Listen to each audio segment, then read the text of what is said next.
সুদীৰ্ঘ ৪১ বছৰ সীমা সুৰক্ষা বাহিনী BSFত কৰ্মৰত থাকি দেশমাতৃৰ সেৱা আগবঢ়োৱা বীৰ জোৱান ৰহা ৰূপহিতলী নিবাসী দীপসিং পাটৰ আজি চৰকাৰী নিয়ম অনুসৰি অৱসৰ গ্ৰহণ কৰি নিজ গৃহত উপস্থিত হোৱাত ৰহা ৰূপহিতলী অঞ্চলৰ ৰাইজে বেণ্ড পাৰ্টি ঢোলতাল বজাই উষ্ম আদৰণি জনাই স্বগৃহলৈ আদৰি আনে।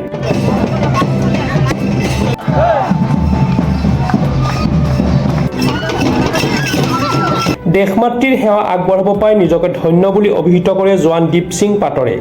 এই বিষয়ে মই ক'বলগীয়া যে বহুত ভাল লাগিছে। মই ভবা নাছিলোঁ যে এনেকৈ ৰাইজৰ পৰা আদৰণি পাম, এনেকৈ যে বহুত ভাল লাগিছে। আজি বহুত দিনৰ মূৰত মই ৪১ বছৰ ৪ মাহ ১৪ দিন মানে চাকৰি কৰি আজি অৱসৰলৈ জম্মু কাশ্মীৰৰ পৰা আহি আছোঁ। আহি ৰাইজৰ যিখিনি উৎসাহ দেখিলোঁ বহুত ভাল লাগিছে। যিহেতু দেশৰ হৈ সেৱা কৰোঁতে বিভিন্ন ঘাট প্ৰতিঘাটে আপুনি প্ৰায় ৪১টা বৰ্ষ অতিক্ৰম কৰি দিলে, কি ক'ব? এনেকুৱা কি স্মৃতি আছে দেশ মাতৃ হৈ যিহেতু কাম কৰিছিলে? এনেকুৱা স্মৃতিটো বহুতখিনি আছে। আজি ৪১ বছৰত বহুতখিনি ঘটনাই ঘটি গৈছে, কিন্তু বহুত নিজকে ছেফ ছাইড চলিবলগীয়া হয়, বহুতখিনি মানি চলিবলগীয়া হয়।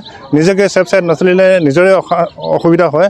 গতিকে বহুতখিনি কথা আছে, সেইবোৰ কথাটো বৰ্তমান এতিয়া কোৱা সম্ভৱ নহয়।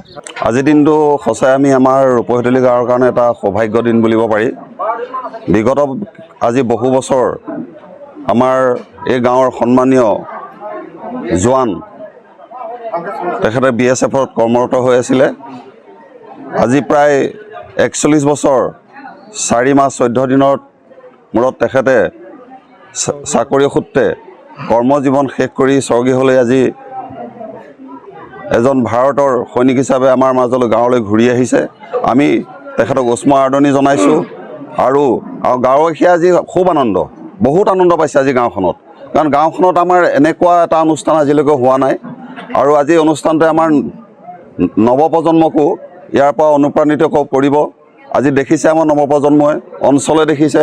গতিকে আমি নৱপ্ৰজন্মক এইখিনিতে অনুৰোধ জনাইছোঁ, এনেকৈ যাতে চানেকিবিলাক তেখেতলোকে আগবঢ়াব পাৰে, ভৱিষ্যতলৈ আমাৰ গাঁৱত সুনাম কঢ়িয়াই আনিব পাৰে।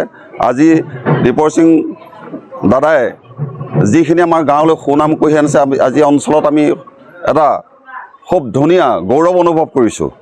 আৰু ইয়াতকৈ আমাক আৰু বেছি বিশেষ আমাৰ আনন্দ নালাগে। আজি আমি যিখিনি আনন্দ পাইছোঁ, আপোনালোকে দেখিছে, আজি সংবাদ মাধ্যমে দেখিছে, ৰাইজে দেখিছে যে দলে বলে ৰাইজ ওলাই গৈ তেখেতক গাঁৱৰ মূৰৰ পৰা মানে আগবঢ়াই লৈ আহিছে। ইয়াতকৈ আৰু সৌভাগ্য দিন আৰু ভাল দিন আমাৰ গাঁওখনৰ কি থাকিব। News desk report, Pratah time digital. শদিয়াৰ পৰা ধুবুৰীলৈ, বৰাকৰ পৰা ব্ৰহ্মপুত্ৰলৈ সকলোৰে মাজত চিনাকি এটা নাম প্ৰাতঃ টাইম। থলুৱা ভাষা, কৃষ্টি আৰু সত্য বাতৰিৰ আধাৰত প্ৰতিষ্ঠিত খবৰ প্ৰাতঃ টাইমৰ প্ৰতিটো বা বাতৰি পুংখানুপুংখভাৱে চাবলৈ Facebook, YouTube, website, Twitter, Instagram আৰু ব্লগাৰ পেজত